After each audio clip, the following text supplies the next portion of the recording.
All right, well, welcome to the grand finale for this year's Min Family Challenge. Thank you for joining us today. My name is Alice Meng, and I'm the Vice Dean of Technology, Innovation, and Entrepreneurship in the Viterbi School of Engineering. The Min Family Challenge is focused on social entrepreneurship and allows our engineering students to leverage their knowledge and technology for the benefit of vulnerable populations, and in doing so, better the world. This year, our teams developed their innovative business concepts in a completely online environment, thinking beyond their own challenges and coming up with compelling solutions with social impact in mind. This program, now in its 6th year, is made possible through the generous support of Brian, Julie, Brittany, and Brandon Min. I'm delighted that the Min family is here with us for the finals. We are all looking forward to hearing the teams share their vision and their hard work over this academic year with us today. To open the event, I would like to welcome and introduce Yanis Yortsos, Dean of the USC Viterbi School of Engineering.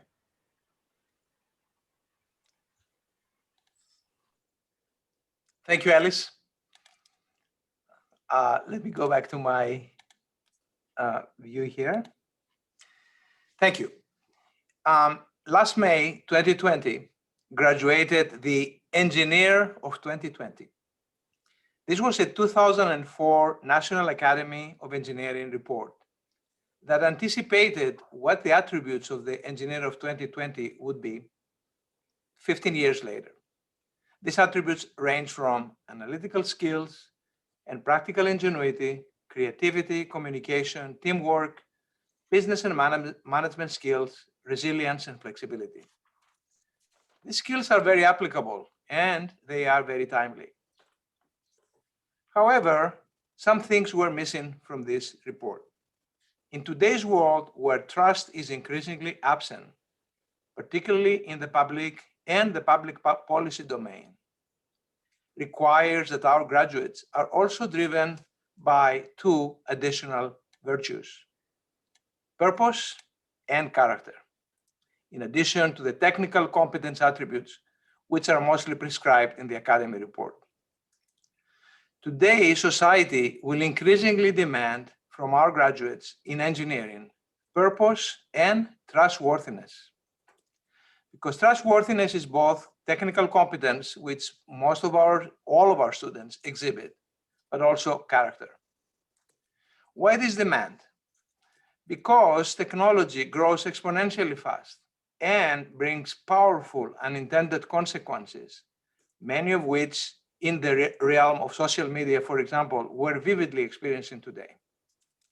At the same time, because it's an exponential power, it can address the solution of big, grand challenge-like problems, from the National Academy of Engineering Grand Challenges to the United Nations Sustainable Development Goals, to many others. The world will also increasingly ask our graduates to solve human-centric problems, call them wicked problems. And the important problems of the future will surely be at the interface between humanity and technology. This suggests an addendum to the future engineer based on purpose and character.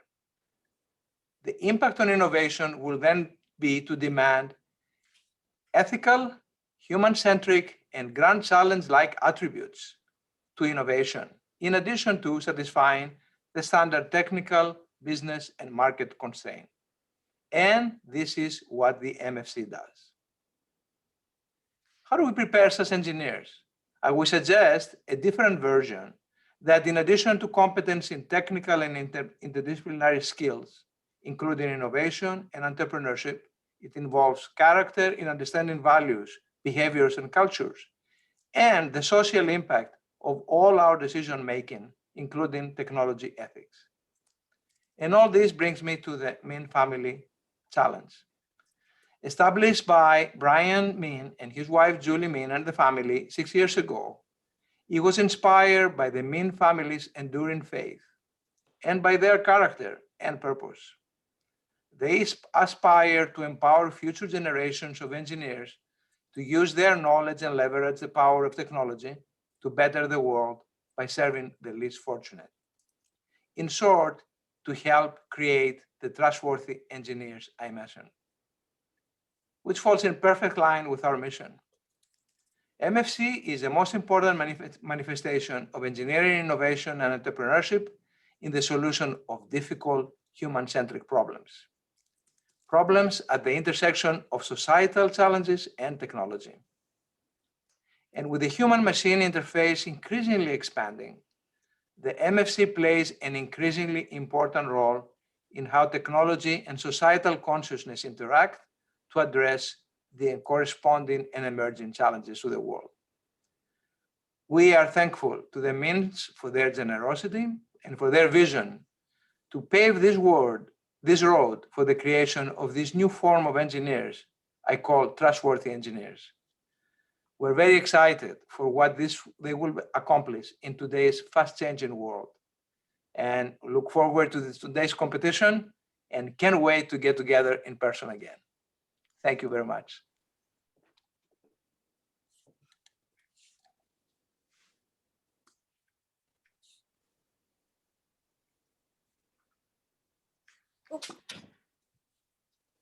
You're muted. Alice, you're on mute. All right, I think I'm back now. Thank you, Dean Yortsos. Now I'd like to introduce Trina Gregory, who is the director of the MIN Family Challenge and also associate director of the Technology Innovation and Entrepreneurship Program. Hi, everyone. Thank you for being here today. We are excited that you're all here, and we're excited to see what to show to you what our wonderful teams have been working on this past academic year. First of all, I would like to introduce Susan Angus. She's been a key mentor and just someone who has supported our MIN Family Challenge the last several years, and just has been such a key part of our team. She is the executive director of the Commission on Voluntary Service and Action. So I'm now going to have Susan talk to us about our theme. Okay, hi. Thank you. It's been a privilege to work with the MIN Family Challenge program and with you all at Viterbi. I'm not a professor, I'm not an engineer, I am a volunteer organizer. But that's what I bring to the MIN Family Challenge. I'm okay, okay. So very briefly, the Commission on Voluntary Service and Action is a non-government organization where the staff is all volunteer. We work with hundreds of independent grassroots organizations across the country. We publish a catalog that's called Invest Yourself, A Guide to Action, which lists organizations that need volunteers all across the country and internationally. And these are groups that work with everything from disaster relief to healthcare to just all kinds of environmental, social, and economic problems, and are in the communities of need and rely on volunteers. And we also have special NGO consultative status at the United Nations. And so we've been kind of in on the whole development of the Sustainable Development Goals before they were even passed in 2015. And so when they were passed in 2015, we've been doing community education about them ever since, because they're critical, they're urgent. All 193 countries in the world agreed that these 17 goals have to be achieved soon. They set 2030, or we're just not going to have a livable world. I was first introduced to the MIN Family Challenge in 2017. And that was the year, you might remember, of the Hurricane Harvey and Rita and Maria and probably a few others, and there have been bigger ones since. But those three hit Texas. And the MIN family had decided that they wanted the challenge to focus students' attention on what can help the people who are in those communities that were devastated and help the people who were involved in disaster relief and reconstruction. And so that's when I was called in to give a presentation about what do people face when you're in a low-income community, you live paycheck to paycheck, and all of a sudden you've lost everything. What does the town suffer? What does the family suffer, et cetera? It was a very exciting year working with the students, because we did a field trip to Texas, and students got to present their projects to the people that were right there in the still flooded out and devastated areas, and get the feedback on what they were developing so that they knew it was going to be targeted to what people need.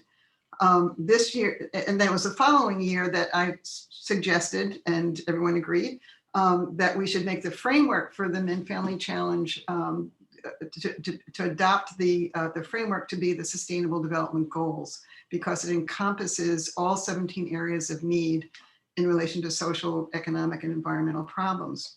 So that's what we've been doing since. And unfortunately, of course, this year, not only have we not been able to do any field trips, so I wasn't able to bring students to have face-to-face on the ground experience with groups that are doing things that relate to what your interests were, but we haven't even met in person or had group meetings. So I just want to remind you briefly that there were two webinars that we did organize, and they're still posted if you missed them and want to still go back to them. But one was presented by Danny Hom of Grid Alternatives, which is a great nonprofit organization that organizes people to help with putting solar energy on the roofs of low-income families' homes who otherwise wouldn't be able to afford it. And they're terrific, but he laid out all the problems involved in getting solar energy in a place where it's available to the low-income communities. And we also had a presentation from two experts of International Facility Managers, as IFMA, International Facility Managers Association. And they presented an amazing presentation about the problems that building managers are facing now, particularly with COVID. How do you change the ventilation systems, the cooling systems, the space arrangements? And with global warming, how are we going to change what we're building buildings with, the building materials, so that they're not super CO2 emitters in the production? So those are all there. That was what we were able to contribute. And so I would just like to say that in reviewing the projects that we're going to hear about today, and I don't know a lot about them yet, other than the brief summaries, I am glad to say that they do clearly all relate to the 2030 Sustainable Development Goals. The gravity basin relates directly to Goal 6, which is ensure availability and sustainable management of water and sanitation for all. The VER team directly relates to Goal 13, taking urgent action to combat climate change and its impacts. And the group with the project called Social Benefit directly relates to Goal 1, which is to end all forms of poverty everywhere. It also relates to Goal 10, which is reduce inequality, Goal 16, to promote peaceful and inclusive societies, and access to justice and effective, accountable institutions. And Sustain LA, their work directly relates to Goal 2, which is to end hunger, achieve food security, and improve nutrition, and promote sustainable agriculture. It also relates to Goal 12, to ensure sustainable consumption and production patterns. And then Frontida Records relates to Goal 3, which is to ensure healthy lives and promote well-being for all at all ages. So there's a great representation of a number of the goals, and I'm very excited to learn more now about each of these proposed projects. And it's a privilege to be involved with the Min Family Challenge. And Yanni, your presentation was inspiring, and I'm just very glad to have this partnership with the work that's being done through this challenge. Thank you. Thank you so much, Susan. It is really, I am so, impressed and inspired by your dedication to that Sustainable Development Goals and just to our communities. And she now lives in the LA community, but she came from New York, and just I remember when you first came here to LA and you just dug in and have really supported all these great efforts. So this competition has changed over the years.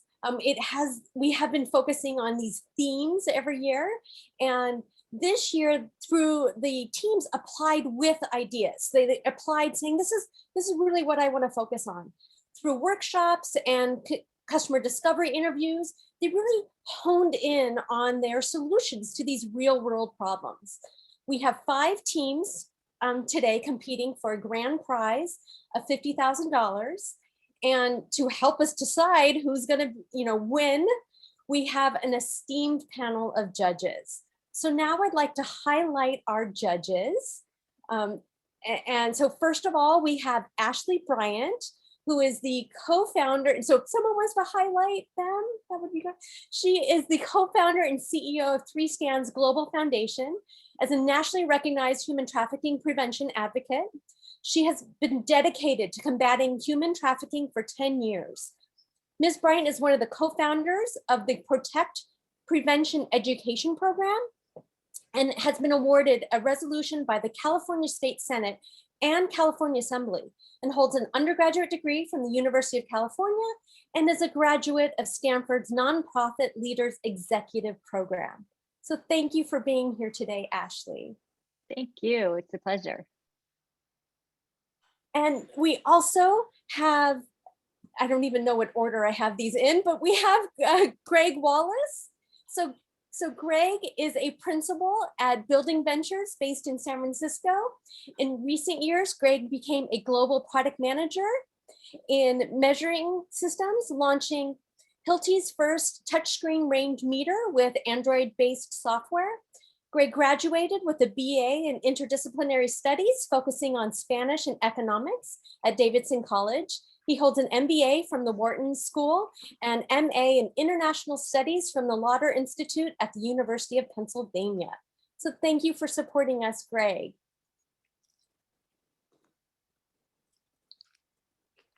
Oh, you're muted. You're on mute, Greg.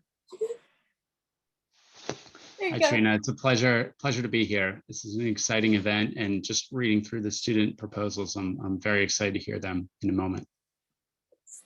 Wonderful. We also have Julie Pentiscus. She is an experienced and successful operating executive with over 30 years of operational management, business strategy, sales, and marketing, and manufacturing and distribution experience.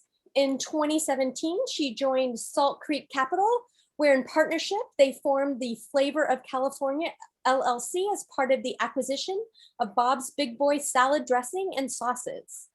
Julie earned an BS in agriculture and managerial economics from University of California at Davis. And as you know, she's a big supporter and one of our instructors for I-Corps. So thank you, Julie. It's an honor to be here today. Thank you for having me. And I have to share with you, just in the last 2 weeks, I've gone through Kroger's and Walmart's sustainability training. So they've totally gotten me up to speed. I'm ready for this challenge. Wonderful. And our last judge is Farzeen Samadani. Sorry, Farzeen. He has a diverse background in business and technology. As co-founder of Curious Me LLC, he provides business modeling and advisory services for early stage startups. This builds upon 15 years of experience as founder of startups in the education technology, heavy construction, and food and business industries, and executive senior management experience at Fortune 100 companies.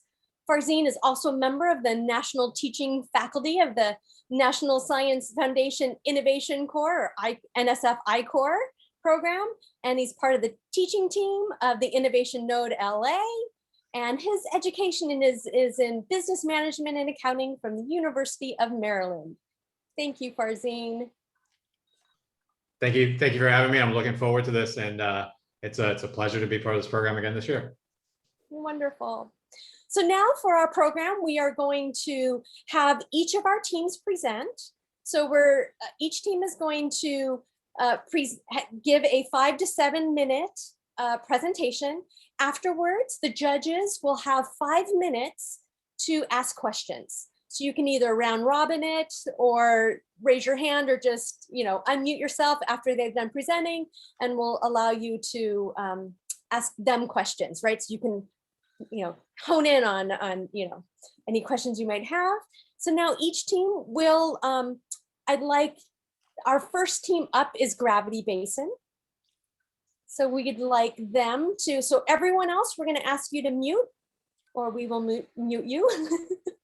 We're gonna ask you to mute. We're gonna have our Gravity Team Basin, and one of the team is going to share their screen and show their presentation. Okay, there we go. So take it away, Gravity Basin.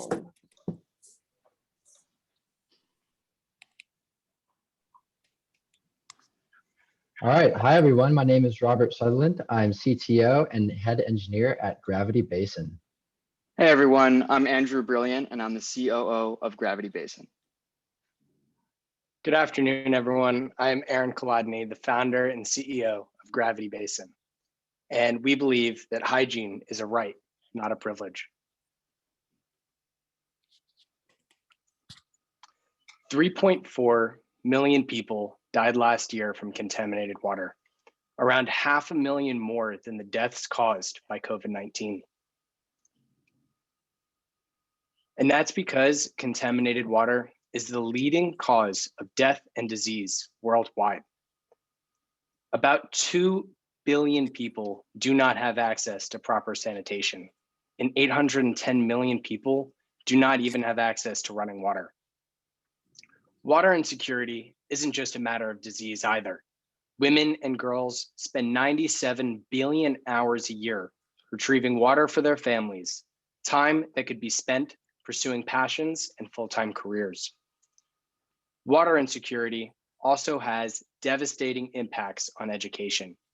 818 million children do not have access to safe hand washing facilities at their schools. And that's because 43% of primary schools around the world don't have access to adequate hygiene, meaning children often spend more time fetching water than they do in class. The bottom line is that people need a safe, convenient, and reliable way to wash their hands. Meet the Wave, a portable, gravity-fed sink that filters and reuses its own water supply, providing a reliable solution for hand washing anytime, anywhere. The system is designed to be extremely simple to use. First, you pour gray water into the basin of the sink. As it flows through the drain, the water is filtered and collected. Once the bottom reservoir is full, simply swap the tanks and run the sink as needed. As the water is used, it's filtered again through the system and collected in the lower reservoir. When the top is empty, simply swap the tanks and repeat. The Wave is able to reuse its own water supply for up to 2 weeks, significantly reducing the billions of hours spent retrieving water. The Wave filters its water with a robust 2-stage process that first removes dirt and sediment, and then the primary disease-causing agents, bacteria, and parasites. Best of all, the entire process is powered solely by gravity, without the need for any chemicals or electricity, providing a truly sustainable solution to the problem of hand washing. The Wave is designed to be simple and durable, allowing users, even in some of the most remote and hostile locations on Earth, access to proper hygiene. And its foldable and packable construction allows the Wave to be easily transported and assembled virtually anywhere. Now, in our tandem effort to teach proper hygiene techniques to children, targeting water-scarce primary schools is an incredible way to both improve hygiene conditions and teach the youth on the importance of hygiene. Ultimately, we aim to reach the 2 billion people who do not currently have access to proper sanitation, and we're sure this is the right place to start. To reach our target users, Gravity Basin is seeking partnerships with water-focused microfinance NGOs. The goal of the 1,000 plus microfinance organizations is to connect global capital markets with relief aid. And unlike traditional water-focused charities, microfinance solutions provide individuals with small loans to invest in clean water devices, like a toilet for your home or a supply of water cleansing tablets. The combination of improved health and incredible amount of time saved for retrieving water accounts for the nearly 100% payback rate. However, the solutions facilitated by these NGOs still have much room for improvement. And unlike the Wave, they don't allow for the reuse of wash water, which could save more time and lives. They also aren't built to be portable, making them difficult to deploy at scale. With an average loan size of around $400 and our intended price point of around $200 to $250, the Wave is the perfect solution to revamp the impactful missions of these organizations. With your help, we'd like to receive funding and launch our field tests by the end of June, poised for a full launch by the end of 2021. And in addition to microfinance charities, Gravity Basin is seeking channel and grant partnerships with the Bill and Melinda Gates Foundation, the Small Business Innovation Research Program, and the University of Southern California to more effectively reach our targeted users. To briefly touch on future applications of the Wave, we are exploring military and disaster relief solutions, both domestically and internationally. Because at Gravity Basin, we believe proper hygiene is a right, not a privilege. Thank you so much for having us today.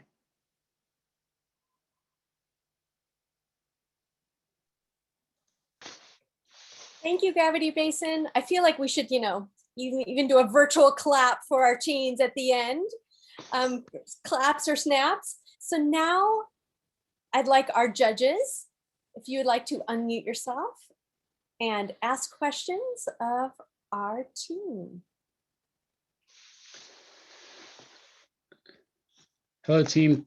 Thanks for the presentation. This is Greg from Building Ventures, and we focus on the built environment here.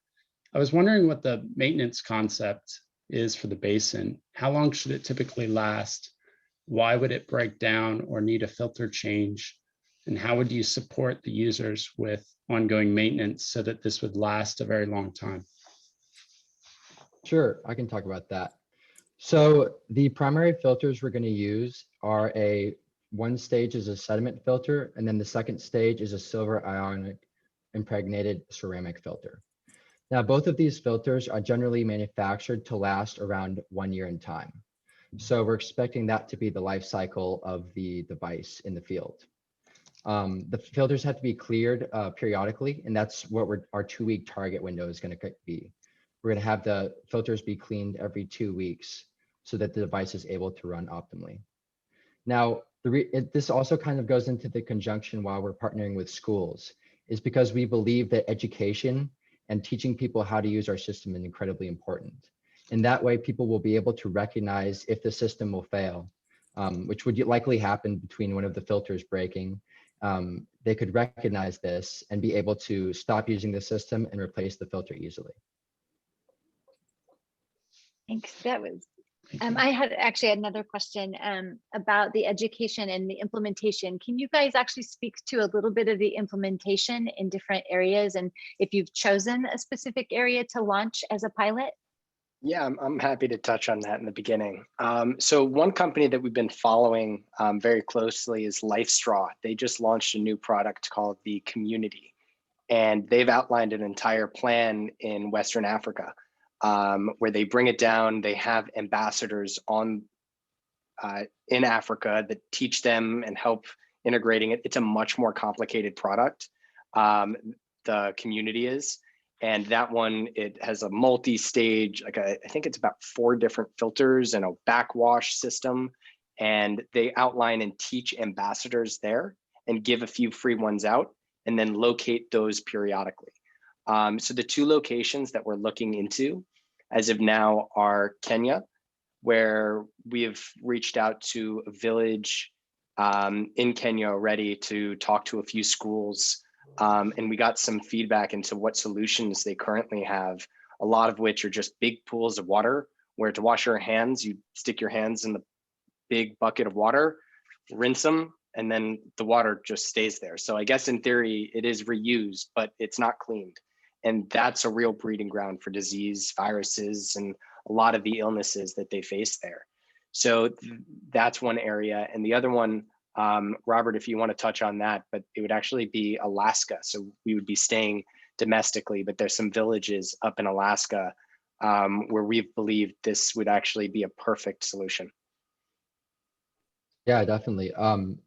So the infrastructure in a lot of tribal communities in rural Alaska has suffered extensively due to climate change. The melting of the permafrost has caused in-ground piping to become warped and destroyed, and left a lot of native villages who are often, hundreds, if not, thousands of miles from the nearest civilization to be, in a complete lack of hygiene standards.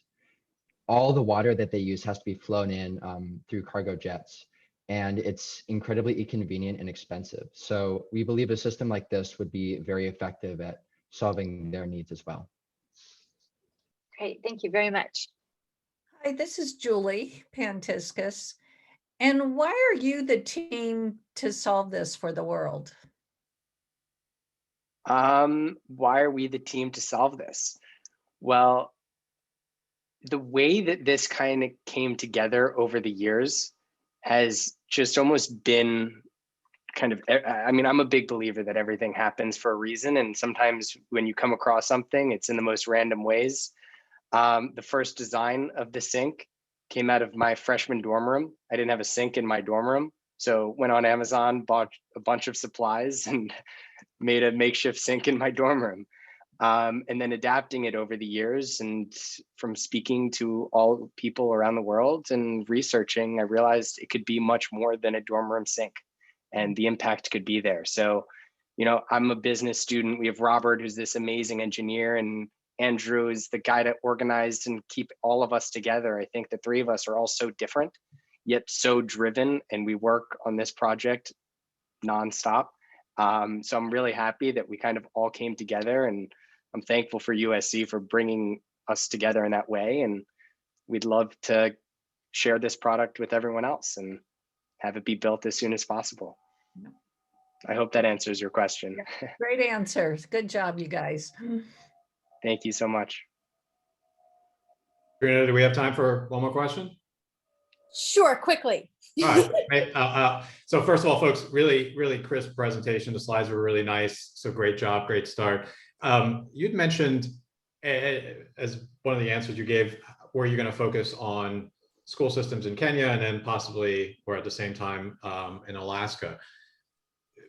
Two different environments, two different ecosystems, probably two different NGOs. I'm not even sure if the NGO would be. So can you talk a little bit about whichever one? How do they measure success? How do you go? What are the parameters, the quantified parameters you need to hit so that they will then take it to the next school system, and how does your customer measure success? Can you tell us a little bit about that? Yeah, Go ahead. Take it in? Okay. Yeah, I'd be happy to talk about that. I think the first measure for success is looking at increase in number of school days attended. It's really important to us that this solution allows people to access better education and to focus more time on their career. So I guess another metric we'd be looking at is how much more money or benefit that the family was able to gain as a result of this saved time. And then also, over a long period of time, tracking disease rates, infection rates, death rates even, and as well as just user feedback. We love talking to people and hearing how they feel about our product and what they want to make it better. So I think there's a variety of qualitative and quantitative things we can and will do to track success. Great. Thank you so much for that answer. And going back to what Julie asked, I think getting that quantified answer is going to be such a key for you of how do you success? How do you become the winner in this space? And I really encourage you to focus on one or the other. Kenya and Alaska are worlds apart, literally. Yeah, so just to clarify that, for Alaska and Kenya, that would be more for the field testing that we'll be doing. So that's where we bring out, 5 sinks and we bring it to these areas and we see how they're implemented. We see them there. The NGOs would be more for the distribution routes. So that's when we get it to scale, that's when it would be going there. But we like the idea of taking 2 totally different environments and seeing how it plays out in both to get the feedback to see if it really is the product that works in both, if there are things that need to change. We believe in modular design, so they're always, each piece is replaceable and each piece could be adapted. So the amount of use cases is truly endless within a certain realm. So that's kind of how we're seeing it as of now. And thank you so much for your question. Thank you. Thank you, Team Gravity Basin. Thank you. Yay. Thank Our, you. our Thank you. next team is Vert team. You guys ready? Awesome. So get in presentation mode and I'll leave it up to our next team, Vert.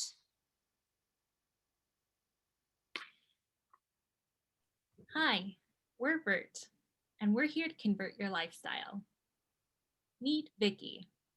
She is a resident of a multifamily building and loves to drive to the beach on the weekend. She loves sushi, scrolling on Pinterest, and shopping online. What she doesn't know is that her behavior contributes largely to climate change. In fact, she emits 20 tons of carbon dioxide annually as an average American. That's equivalent to the emissions from streaming 20,500 Netflix movies a year. But what if she knew how much of these emissions could be avoided? We introduce Vert, a one-stop shop that seamlessly tracks your carbon footprint in real time. Vert guides you to make eco-friendly choices and helps you become part of the climate change solution. Here's how. Vert syncs up with several data sources to keep track of your progress, including your app interactions, third-party APIs, and phone sensors. Vert uses data to guide you through sustainable actions that help you to achieve your custom sustainability goals. Vert creates challenges and groups to become part of a socially conscious community by encouraging you to compete for points, receive honor badges, and interact with fellow Verters. When Vicky starts using the app, she is able to reduce up to 20% of her carbon footprint by making cleaner choices in how she travels, powers her home, and eats and shops. In the process, she will collect enough points that allows her to redeem them for real rewards, choosing from a variety of sustainable merchants, including local restaurants, health and fitness centers, as well as eco-friendly clothing brands, and even spend her points to donate to a cause she cares about. Like Vicky, there are many people who live in buildings managed by asset and property management companies. Vert partners with these companies to serve as a platform for the residents to reduce their carbon footprint and to help property and asset management companies achieve their environmental, social, and governance goals, also known as ESG. We provide the app to tenants for free, and we charge companies for live analytics dashboard and monthly performance reports. These reports can then be utilized for sustainability, benchmarking, and assessment purposes. We anticipate charging $99 per month per property, and we also offer sustainable merchants to use the user pool for marketing purposes. In terms of competition, instead of having a carbon offset strategy, we use a reward-based model to produce a behavioral change that aims towards the reduction of the user's carbon footprint. Out of a total US addressable market of 84 million, we are aiming for initial target market of 2.4 million, which represents approximately 2,000 properties and 640,000 tons of carbon emissions reduced. We collected feedback from more than 100 people and surveyed 75% are likely to use our platform on a weekly basis. Here were the key takeaways from our market research. First, we discovered that asset managers who are also United Nations Principles of Responsible Investment signatories struggle with having their property managers engage and track their sustainability initiatives with current tenants. They typically rely on hiring ESG consultants to track and report this. Vert intends to build out a comprehensive analytics dashboard that can be used as part of their annual benchmarking assessment practices. As a result, this allows them to save costs on increasing ESG consulting fees. Second, people would love to have something to help them to be more sustainable without the manual grunt work of tracking their impact on their own. And last, people want to become more sustainable, but generally aren't sure how and where to start. For example, raise your hand if you know what the most ideal time is to run your washing machine. Is it the morning, afternoon, or evening? Not many. Our team is working to solve that by educating users through fun and engaging challenges we develop within Vert. Our team consists of 2 masters and a PhD student within the Viterbi School of Engineering and an MBA student within the Marshall School of Business. We combine sustainability market knowledge, business savviness, and technical expertise to create the platform and to ensure a profitable company. Our goal is to release the beta version of Vert July of this year before our public launch this September. We are working hard to subscribe 50 properties on Vert with at least a total of 4,000 users by the end of this year. We intend to achieve this by securing a contract with a global asset management firm such as BlackRock, who has actively voiced their commitment to transition a large portion of their portfolio to net zero. Thank you. We hope you can help us educate our community to reduce their carbon footprint.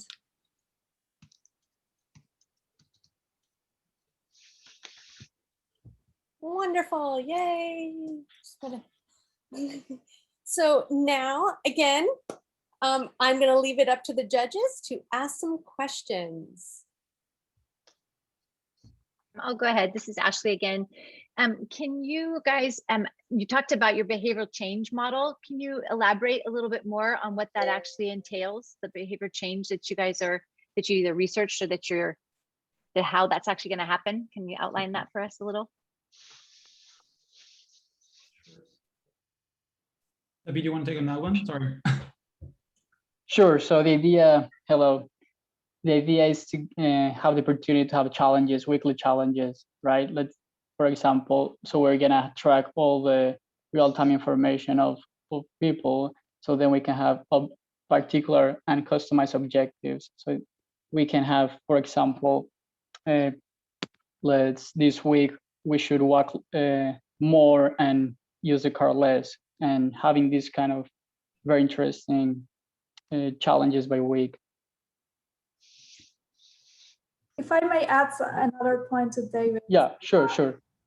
Since we are suggesting a customized approach in this app, we are thinking to create a baseline for each individual at the start point, and then help the person to reduce its footprint compared to its own baseline.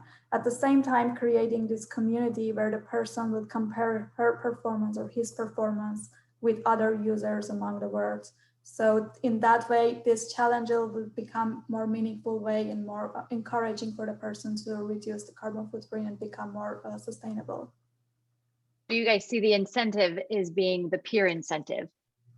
Yeah, it's that one and also the reward model. So the idea is like every single week you get challenges that get you points, and we have a sort of marketplace on the other side from sustainable merchants that allow you to kind of either get discounts. It's just like a marketing tool also for them to just come over and kind of get that brand awareness in a sustainable matter.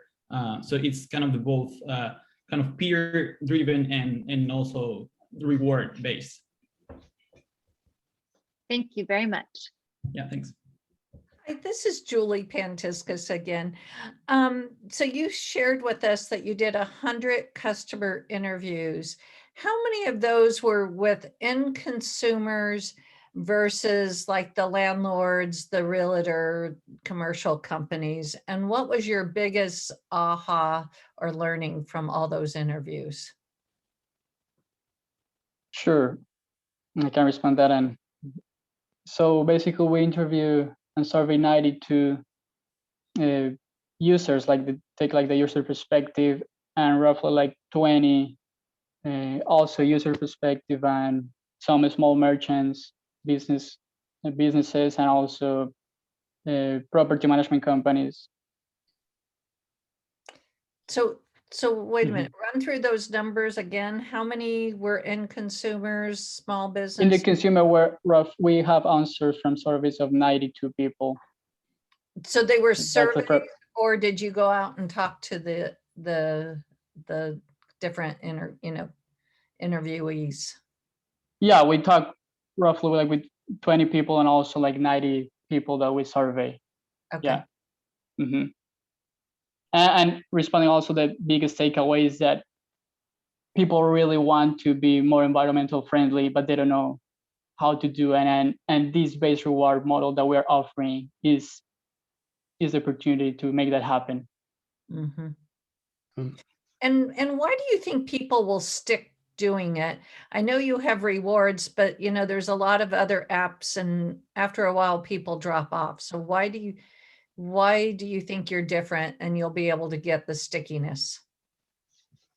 A very good point. I mean, of course, it's we're a combination of data people and marketing people. So the idea is definitely learn and kind of make the app interactive in the process. It's going to be a never-ending learning process to kind of data that like sustainable growth and avoid the churn in that sense. So the idea is kind of trying to pique people's interest to become more aware also through the peer network that we created, right? Kind of making challenges, maybe tournaments or something. That social driven factor is really helpful for us to kind of keep it doing it. We also believe like the rewards are very powerful because today's platforms, they just focus mainly in offset strategies, which is you can pay for someone else, but you're not getting anything for yourself other than, okay, I was a good person. So I think we're aiming also for those people that are not only driven by sustainable, but for other extra rewards. So I think it's a combination of factors. I don't know if that responded to your question. Yep, thank you. And also to add to his point, one of the things that we want to do is partner with local businesses.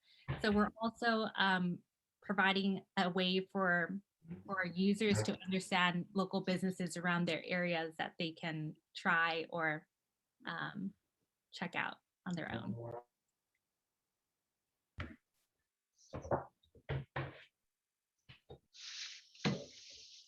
Hey guys, this is Greg with Building Ventures. So we're actually investors in a San Diego company called Measurable, and they're one of the leading providers of a software solution to help buildings better track and report their energy usage. And I think they could be a great partner to speak with down the road.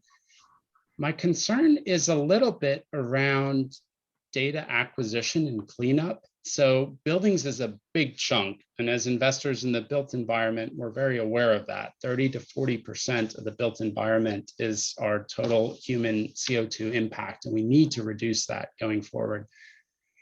If we start thinking about our meals out, our shopping trips, some of the images that you shared, our car trips, the data acquisition of everything I go through in my life outside of the buildings feels to me a very hard problem. How do you plan to structure, clean, appropriately account for the CO2 impact of everything that we experience in our life? Are you prepared for the cost and complexity of that data problem? Sure, I can start and probably also in the kind of calculation of the offset, Angina can add to that. In terms of the data problem, the idea is kind of talking about that already. There is information out there from generally like electricity measurement devices and so on. So we're not creating the wheel from scratch. We're taking advantage of all those platforms that are already there. And on the top of that, we're using algorithms, for example, for all your commutes and all that stuff. So like we can start for very niche applications, such as if instead of using, one of the first challenges we worked with was if you use your car for 120 miles per week, if you do it 100 miles and you walk instead somewhere else, you will get that challenge, right? So that specific challenge gives us the ability to track speed, velocity, position, and like get the patterns of how people is transporting. So building on each one application at a time is kind of the plan for us to get that data problem solved. I don't know if that covered that question. Mm-hmm. Yeah, I understand. I can follow. There's more data already available. So leveraging those other sources of data to become an aggregator, if I understand. Right. Right, and even for the electricity consumption, that is probably similar to the issues that you have in buildings. There are data availability and the sense that you can have an easy estimate of the carbon intensity of the electric grid at the local electric grid that the building is located on. So that way we can translate the consumption data of electricity into carbon intensity close to real time. And another example I can give is recently heard about Google Maps now that will have a feature of the sustainable feature, the eco-friendly feature. So that's another way that will make us make our job easier in terms of tracking the carbon footprint of travels and other things. Great. Thank you. So now we're going to move on. Just looking at the time. Thank you very much, Vert team and judges. Great questions. Now our next team is social benefit. So social benefit, you ready? Yes. Hello, everyone. I'm Britt, and I am joined by Jill, Brian, and Anthony, and we are Team Social Benefit, and we're excited to share it with you. So let me get my screen going here.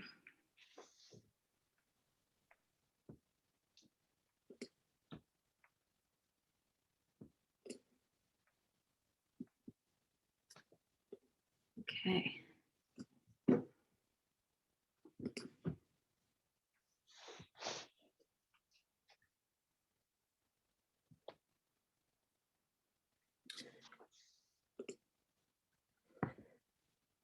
All right. Did you all know that 16% of the population of LA County live below the poverty line, a number that is higher than the national average of 13%? Many of these people are working full-time in low-wage jobs or are looking for work while also receiving government benefits.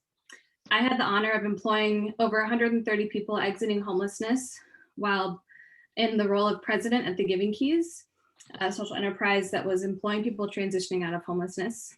And I know firsthand that many of these workers will experience what are called benefits cliffs, which are sharp reductions in the value of their government benefits in response to a small increase in their wages, which can create a disincentive to work. The social safety net aims to improve the lives of low-income families, and in many ways, it does do that. But there are really two problems here. One, a lack of transparency. Because the web of benefits is confusing to navigate, it creates a lot of fear for families around working more, only to lose their childcare or housing subsidy and ultimately make less money. And then number two is just inefficiency and a lack of information. Understanding the eligibility rules of each program and estimating the value of benefits each family can receive is a daunting task. We need to have a centralized information hub around all of these interconnected benefit sources that can be easily accessed online. Our research team, led by Gary Painter of the USC Price Center for Social Innovation, identified over 30 sources of income and benefits programs at the federal, state, and local level. This is a graph from that Benefits Cliff research report showing these different benefit streams and the benefits cliff associated with each. If you're confused looking at this, just imagine navigating it in real life. So as a result of our customer discovery interviews, we found that many case managers aren't trained to navigate the workforce development system. They would benefit from eligibility criteria for workforce programs being aggregated. Two, clients and case managers often don't know when the changes to their benefits will occur and how much income will trigger that change. Number three, case managers want to see what benefits their clients might be eligible for but aren't receiving, as well as a directory of who to talk to at each benefit program locally to get their clients' needs met. And lastly, that autofilling benefits program applications will create efficiencies. So how do we meet all of these needs? We're social benefit. And we're a platform to help low-income families and their case managers better understand their government benefits and career opportunities. Our tool has launched in beta as a web-based application where users, which are case managers and their clients, access the calculator. They provide information about the government benefits they receive, their family size, and other factors that affect their benefits eligibility, as well as what their expected new income will be from either a new job or a promotion. The calculator spits out a simple data visualization of how their government benefits will decrease over time after they start the new job. This output is something they and their case manager will then review together to either unlock emergency funds, to cover a loss in benefits, create a budget on existing income, or create an opportunity to rethink potentially a better paying career path. So very exciting today. Brian and Anthony finished the website and we have a demo that I want to share very briefly. Hopefully this doesn't push us over our time. But what you see here, can everyone see this? Is the form that the client and case manager fill out about their situation. These are all the factors that would impact their eligibility for benefits. They also put information here about their income. So we go through this next step, again, additional factors that they would be listing about their scenario. And then we hit calculate benefits. And what you end up seeing is current income and potential income side by side. And then over here to the left, you see this, the opportunity to put in current income and potential income. So I'm just gonna throw in some different numbers here. Current income of 1,000, potential income of 2,000. You hit calculate benefits. And what you see is each of their benefit streams broken down, the change they might experience. And then this graph here shows these drops show where the benefits cliffs might impact them. And this is where the case manager can step in and help them come up with a plan. So this is just a very basic beta version of what we're doing. There's other benefits and factors and also workforce training program recommendations we want to include, but I at least wanted to share a little bit of what we've got. So back to the presentation. Beyond creating better outcomes for clients and ease efficiency for case managers, we also talked with systems leaders and discovered that both workforce agencies and the statewide homeless information system want data on how many clients experience benefits cliffs to support policy reform. Getting this tool integrated into the homeless and workforce systems has a potential to lead to cutting recidivism back into homelessness by 50%, allowing the rapid rehousing program to serve up to 4 times the number of families, saving one case manager 144 hours a year, and boosting a family's income to hopefully 50% over the average median income of their neighborhood. And ultimately, to use our data to fuel policy reform to eliminate benefits cliffs. Through our customer discovery interviews, we've secured legitimate interest in piloting our platform with the LA Homeless Services Authority, the Mayor's Office, Child Care Resource Center, and of course, the sponsoring nonprofit Imagine LA, which we can talk about more in the Q&A if you're curious about that. The prize money from MFC would be game-changing for us, allowing us to pursue licensing and API to keep all our benefits eligibility criteria up to date real time. We also need to create brand and marketing material for this product as we enter it into our pilots. And lastly, we will need to reinforce the work the Viterbi student engineering team at Code the Change has done to get us to our minimum viable product with additional dev support during our pilots as well. This is our current team that has gotten us to this point, along with the research team. And with your help, we can expand the team to see the vision through and support families out of poverty. Thank you so much for your time, and I'm happy to answer any questions you may have. Thank you, Social Benefit. Judges, take it away.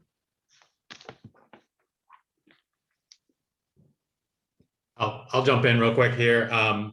So really good start. Again, really clean slides. Here's the one. I'll give you just a quick recommendation and we'll get a couple questions on the way. One, don't do the demo. As you saw, I'm not sure you saw it. You saw the time cues that Trina was giving you. You want to be succinct and on time. As much as I know everyone here is like, oh, I got this thing I got to show everyone. Don't worry about it. We get it. It's really about customer and outcome, and that's the most important thing. So let's get over there. You did a really good job of explaining the problems that the caseworker has. You kind of tickled us with the workforce development side, but I didn't understand what the problem there was. Can you help us understand where, what is that very specific problem? What's the status quo today? And what does it need to be for you to get sticky and for you to get traction so you can grow in the city of Los Angeles and then all the other cities that you had in that drop down in your app? Yeah, I would say one of the big problems is that a lot of case managers aren't trained on how to be like employment specialists and provide guidance related to careers and job placement. So we want to bake into this tool some recommendations and a workforce training program aggregator that helps point them in the direction of opportunities that they can connect their clients to. Good, good. So is this, and I got, that was loud and clear. So is this a training issue you're solving for them as far as, so is this, I mean, do they have existing tools that just don't have proper training, or is this a data issue as well? Both. The information about these workforce trainings like lives online. You can Google it, but there's not like a central location where you can go and find all of these opportunities aggregated. And how much time does a caseworker currently spend with each client, with each family? It depends on like the case manager to client ratio. So some agencies, it's like 150 to 1. And other agencies like Imagine LA, Jill, you could pipe in on what your ratio is, but they've got what's called an intensive case management model. And so there's a much smaller ratio, so more time is dedicated to each person. Okay, thank you for that. I'm gonna hand it off to my colleagues. Just something to think about. Yeah. Instead of having all these different, groups that you want to work with, find the one that has a hair on fire issue, has the biggest case manager to family, problem issue, is spending way too much time, and that's where you should probably focus, and then grow from there. Thank you so much. I appreciate that. So Britt, this is Ashley. So this is actually our life and our world. Half of what we do is workforce development at Three Strands Global Foundation. So for me, some of my questions are around, because we have all our social workers and caseworkers working with survivors of human trafficking to find jobs. So when you talk about social benefit and the drop off the cliff, we totally know it. So are you giving other examples of benefits before, or other things within the state or federal benefits that they could be able to get when their incomes actually go up? Are there other solutions that you guys have built into the actual platform itself? So currently right now, what it's showing is the benefits that you are receiving, and then the change in the benefits that you're already receiving based off of a change in income. But there is definitely a critical conversation around additional eligibility that we would want to be able to demonstrate and show to case managers so they can have those conversations as well. Because I'm sure there's a lot of people that have access or are eligible, but they're not receiving everything that they're eligible for. Exactly. Actually, yeah. Something that we have looked into is, or on the development side, is there's certain benefits that you can't receive until you start working. So like a bunch of tax credits. And so we've been trying to include those. We've been spending some time researching them, and actually in the demo, there's one of them, there is a tax credit in there that only shows up once you start working. So that is something on our mind. Great. Thank you very much. I'll let some of the others ask questions. I have lots, but some others too.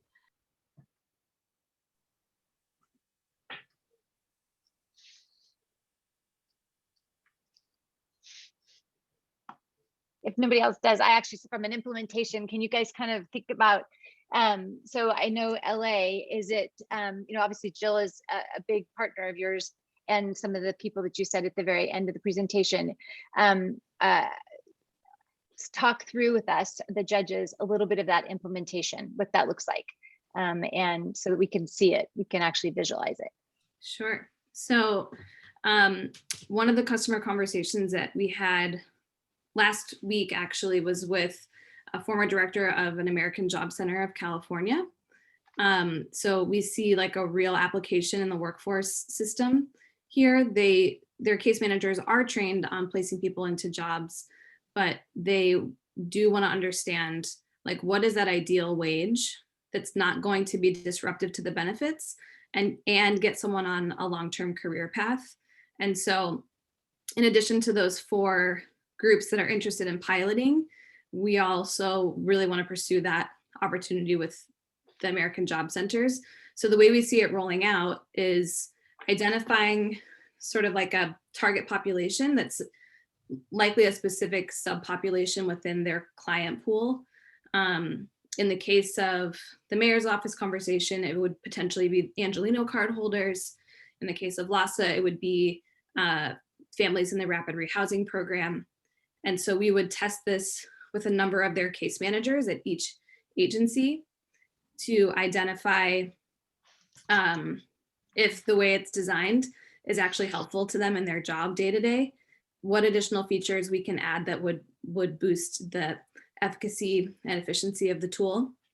And then also working towards some of those bigger goals of, can we actually reduce recidivism? Can we actually raise that income over a certain period of time for families over AMI?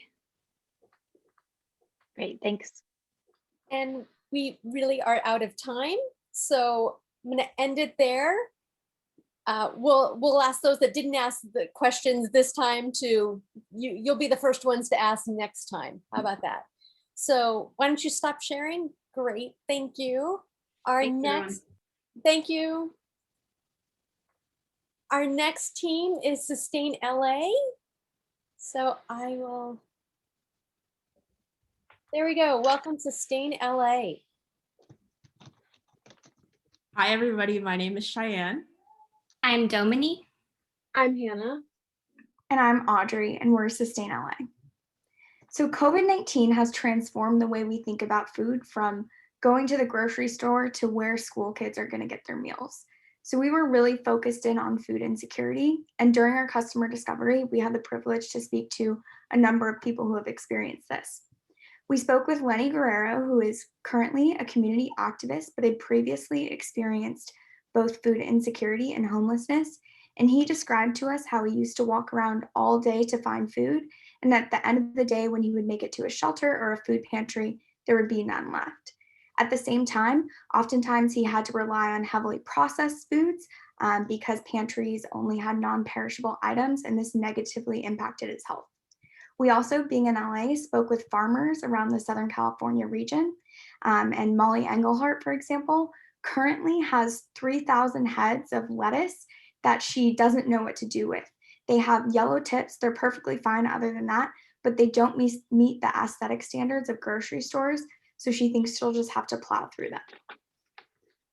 So when we look at food insecurity and food waste, there's a number of things that current solutions addressing these problems lack. So for food insecurity, current solutions lack consistency, as Lenny described, also nutrition, and finally agency. People don't really get to choose the food that they want to eat. At the same time, people are going hungry. We're wasting a lot of food.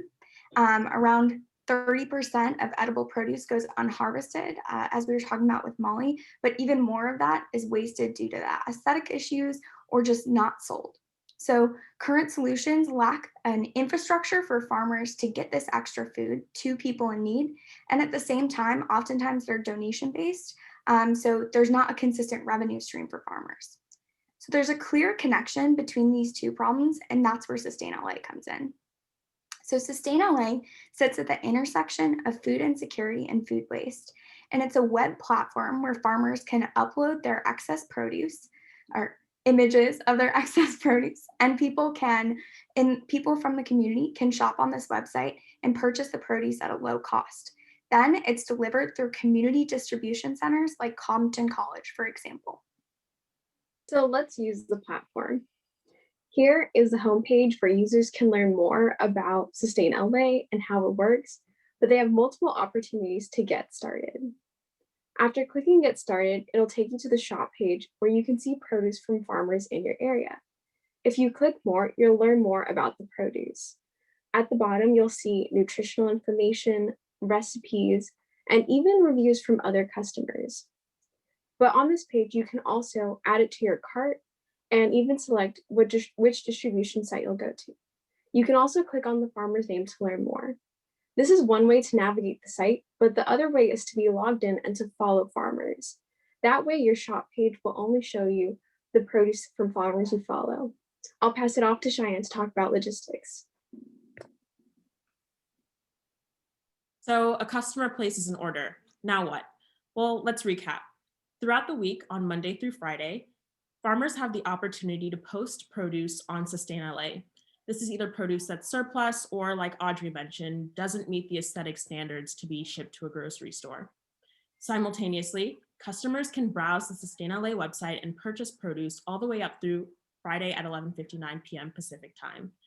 At this cutoff, farmers are notified of all final orders placed and spend the next day sorting and packaging produce for Sustain.LA customers using packaging provided by Sustain.LA. Farmers then drop off the produce on Sunday morning at designated community centers that are both in proximity to their farms and their customers, such as Compton College in Compton or the Little Foundation in Inglewood. And lastly, throughout the day on Sunday, customers can pick up their produce using their QR codes or their receipts at the designated community centers that will be distributed by Sustain.LA employees on site. There are 4 features that differentiate Sustain.LA from other organizations. First, agency. Buyers can choose the produce they want instead of receiving a uniform box, like in the case of food pantries or community-supported agriculture. Second, consistent access. Our solution does not rely on food donations. Third, farmer financial gain. Farmers get paid for their surplus produce instead of having to donate it. And finally, food literacy. Buyers can learn about local farms and the produce that grows in LA's bioregion. Sustain.LA is a nonprofit organization. Farmers set the price of produce based on labor costs, then buyers pay as little as half of the grocery store price. Our revenue stream is a monthly subscription fee that farmers pay to post their surplus produce on our site. This fee will cover our first year costs, estimated to be $16,700. 68% is the distribution site employee salary, 30% is to maintain the website, and 2% is to purchase packaging materials for the farms. Here is our team. We are all undergraduate seniors in the Viterbi School of Engineering, and please see our contact information below. Thank you for listening, and what questions do you have for us today?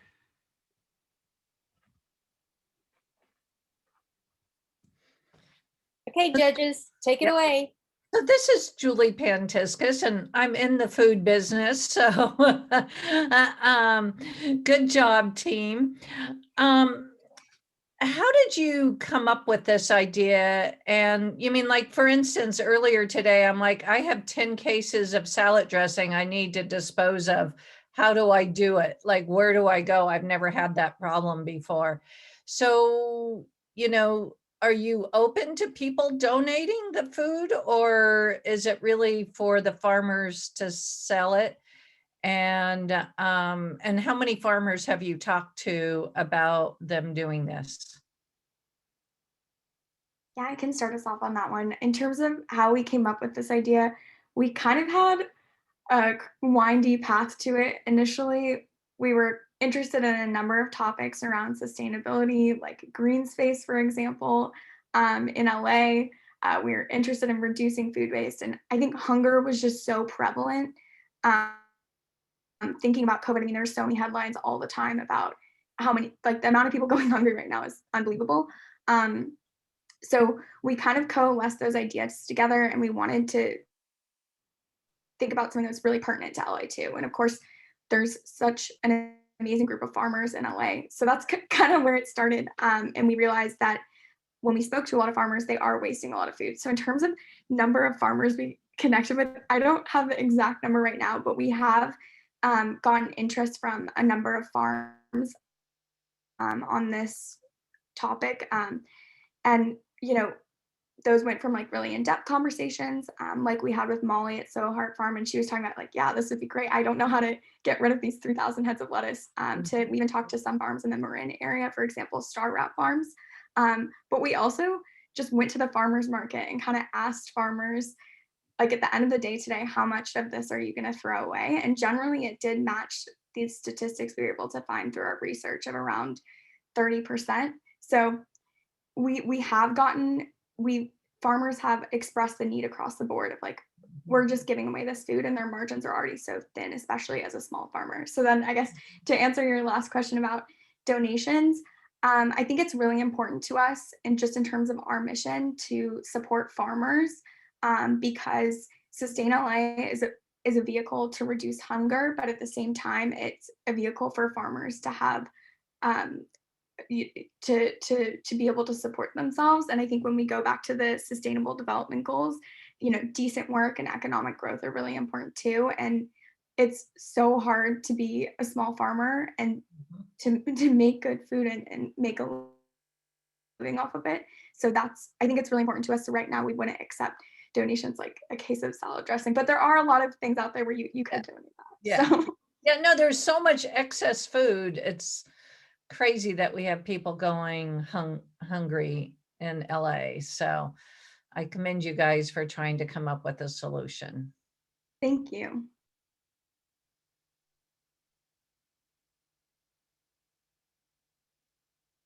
Are there other judges? I can hop in with a quick question on there. You described, you kept saying the customer orders the food. Who's doing the ordering online? I can take. Oh, go ahead. So the customer segment side of people who are actually ordering are food insecure individuals or families. So this would be somebody like Lenny, for example, that we mentioned, who may not necessarily have the means to go and pay full price at a grocery store, but does need, a sustainable access to food. So families, individuals who are food insecure, just anybody who lives in the Los Angeles area and could have access to a community distribution site in their area. Okay. I'm going to challenge you to look into that, because the picture I had of Lenny when you were describing this is someone who's, I live in downtown LA, and I see folks like the archetype that you described. Those folks not only don't have access to a website, they don't have a credit card to order. There's a lot of stuff that's missing from that. So please try to be a little bit more specific of what that archetype of that person is that has access to a web, to internet, credit card, to order all that, versus someone who doesn't. And then how do you solve that problem for them, right? Is there a third party that could be ordering? We were actually thinking about that kind of throughout the development process, and it's something we'll probably implement in the future. We're thinking about probably doing integration with Twilio, so you can through text order and select your distribution site, and even also having a version of that for farmers, because it was difficult to contact farmers, and I'm sure it'll probably be difficult to ask them to like upload and manage their own like profile and stuff like that. But for sure.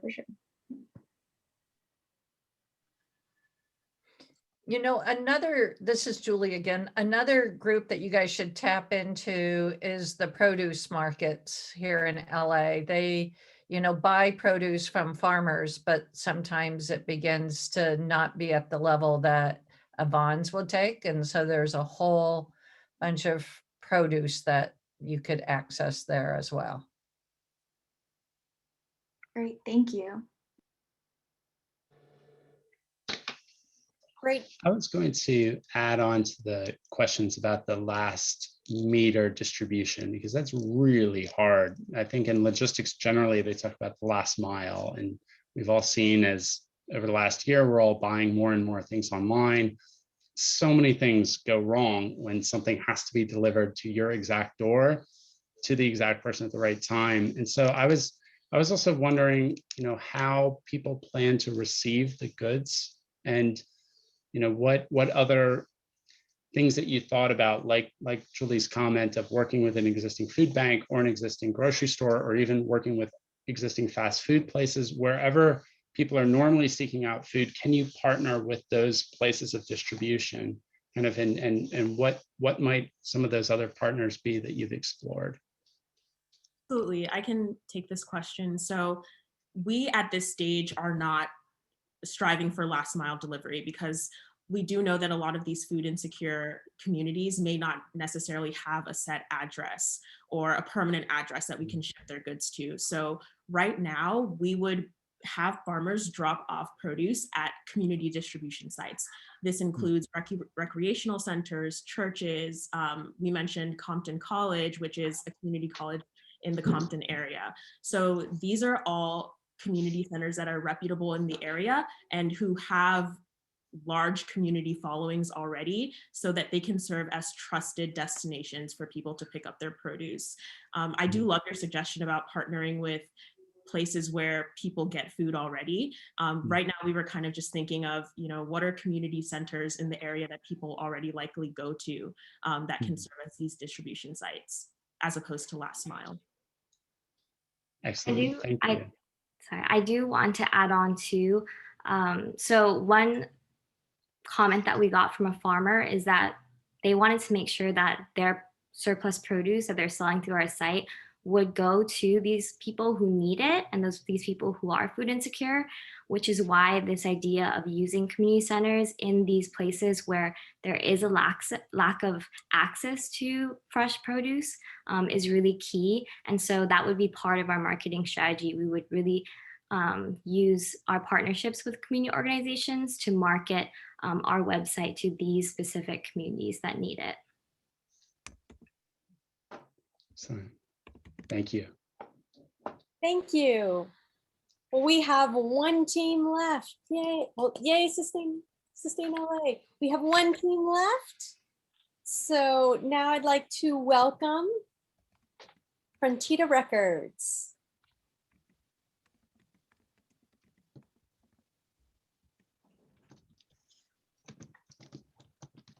Hi, my name is Jessica, and this is Frontita Records. Until I traveled to Greece, I did not understand what medical care for a refugee camp setting was like.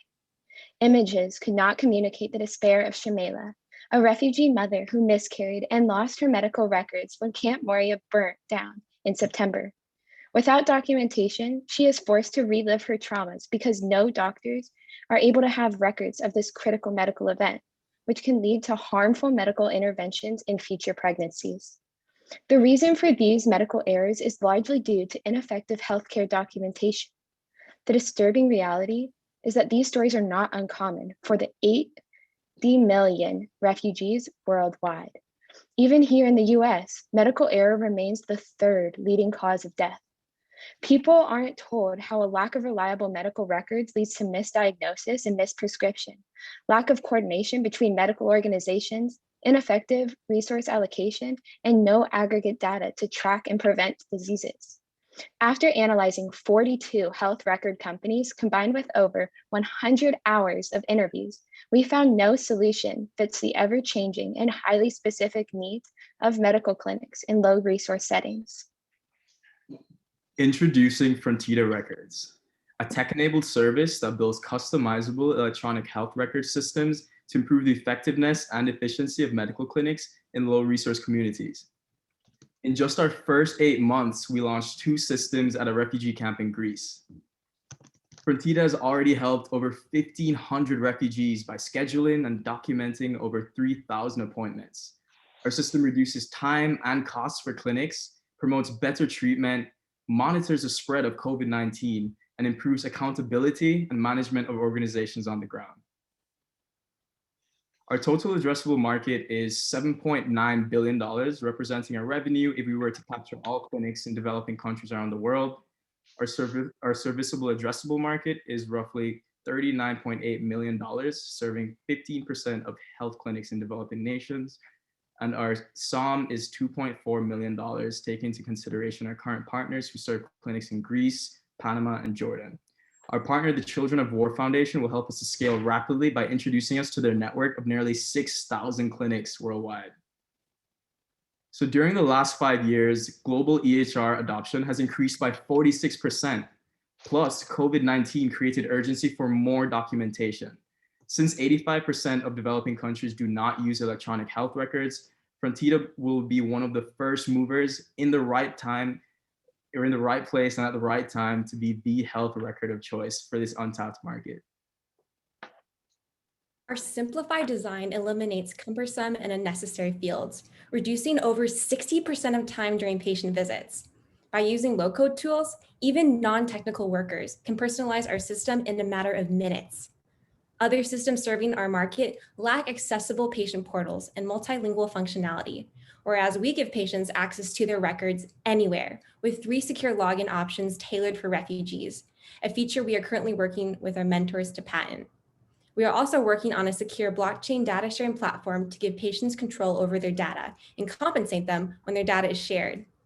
Our custom data analytics on diseases and patient outcomes can improve decision-making, resource allocation, and doctor accountability. With 2 affiliate partners, we will integrate our system into augmented reality glasses for telemedicine. And with our satellite internet partner, we will also be able to scale to even the most remote places. To create the largest impact, Frontida offers a light electronic health record system to small clinics for free.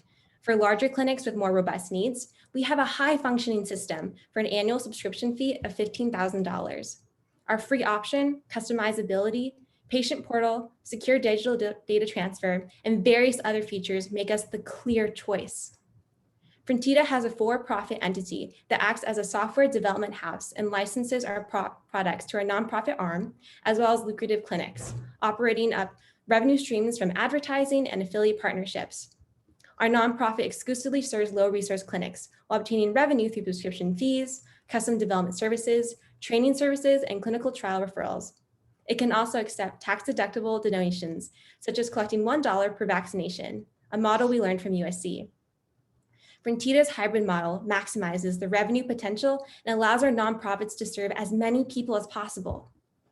This year, we aim to serve 8 clinics, but by year 5, we hope to be serving over 1,400 clinics, generating $12 million in revenue and improving medical care for 4 million lives.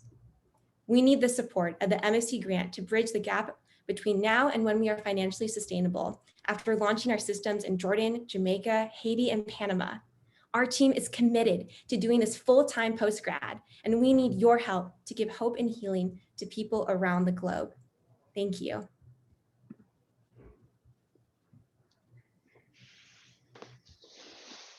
Okay, judges. Well, I'll jump in real quick because I know this team. You guys were unfortunate enough to have me as one of your coaches in the NAE program. So really, really great growth since I saw you, what was it, about 4 months ago. Looks great. So a couple of things, just one thing that you mentioned, this for-profit versus nonprofit arm. The use case that you gave at the beginning, is that on the for-profit or the nonprofit? Right, I can go into that for a bit. So on our nonprofit arm, we plan to be having, that's where our extension to clients are going to start. The actual IP and the development of our product is in our for-profit, and that allows us to license our software, such as to the AR companies that we're partnering with. They function as affiliate partners, and we can also be able to expand our technology that way and collect high amounts of revenue. But through our nonprofit, we're able to touch more lives and impact more people. These are the clinics where hundreds of patients are flooding into and not receiving the medical care that they should be receiving. And so by having this free lower model, this freemium model, that will allow us to impact more lives. And that's where that case in the beginning of the presentation would be functioning within our nonprofit. Okay. So if I understand correctly, the nonprofit side is the use case and the problem statement from the beginning. The for-profit would be some kind of strategic partnership with a hardware company that then they resell and stuff with their existing clients? Absolutely correct. And this is actually a real case scenario where we're working with the refugee camp Karatepe 2 within Lesbos, Greece. And that's, she's a refugee from that camp, which we're currently working with and they're using our system live right now. And hopefully we're able to impact more lives in the future. Interesting. Okay, great. Thank you. I'm going to hand it off to my colleagues.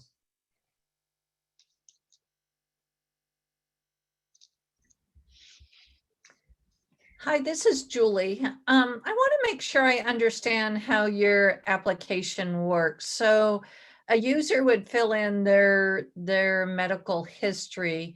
And then if I went to like USC's Keck Hospital, would it upload into their system, or how does it transfer to the medical center you're at? Because when you looked at your customer or competition, you had Epic, which is, I think, the system USC uses as a competitor. So I was a little confused. So if you could clarify that for me, that would be great.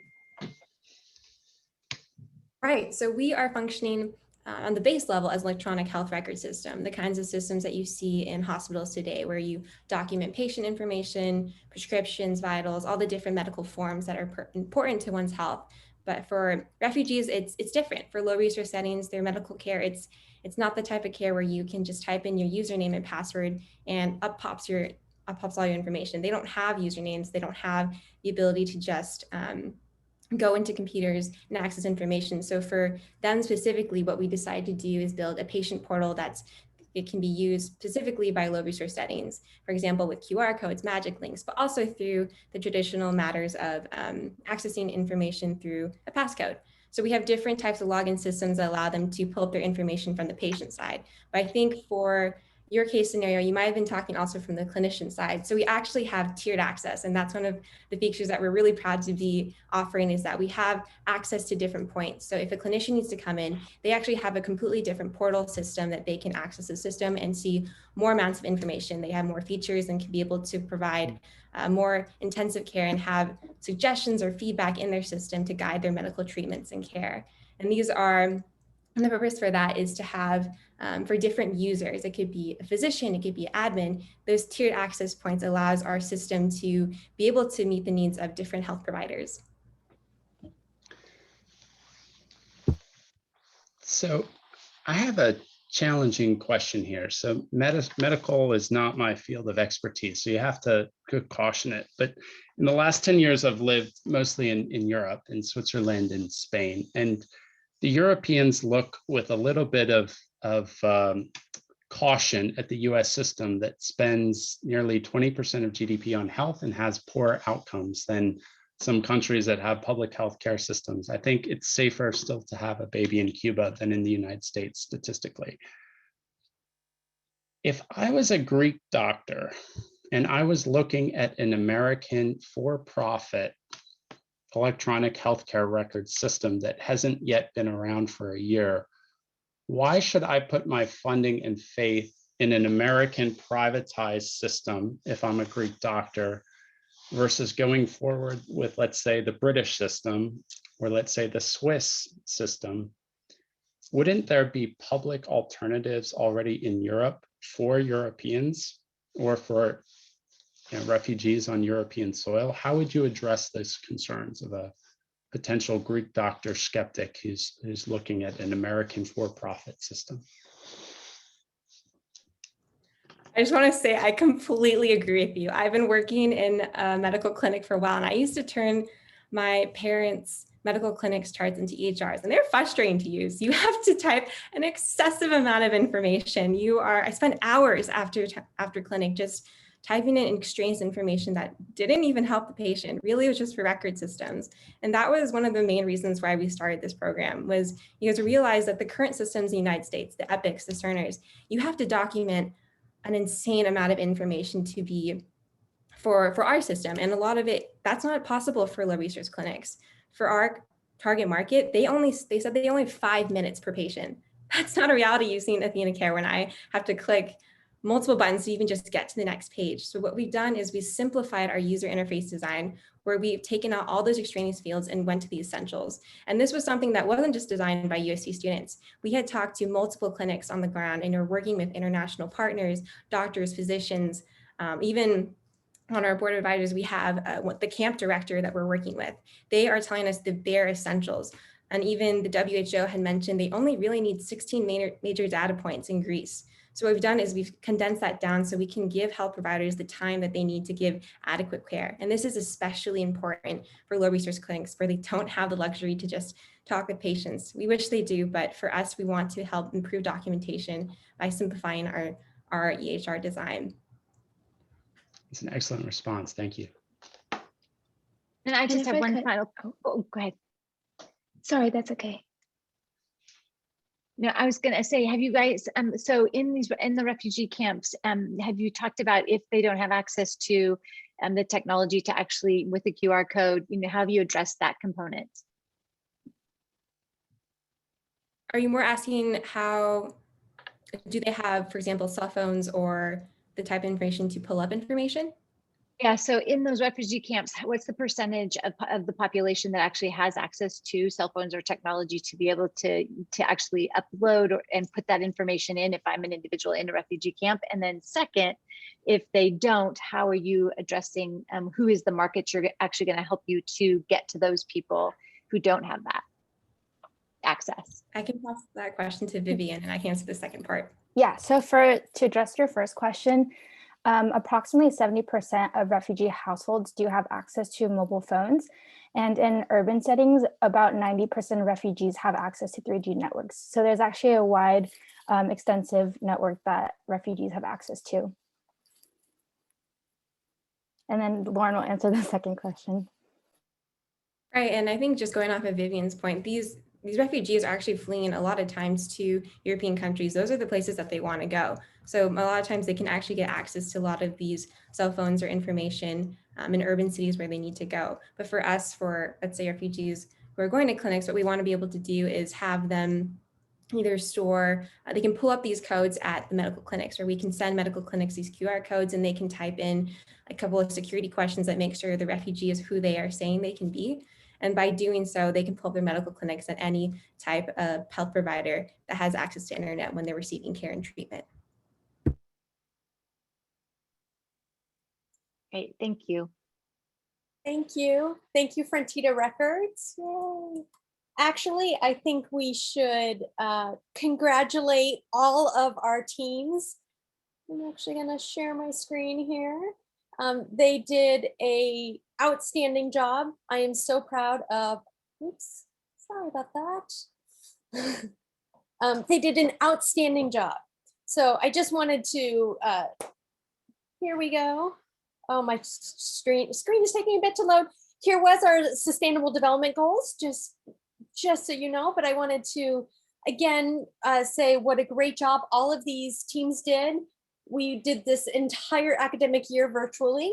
So they attended workshops, did their customer discovery virtually, and really worked on developing solutions to real problems. They kept on innovating and persisting to really make an impact in our community and beyond. I would also like to thank our judges.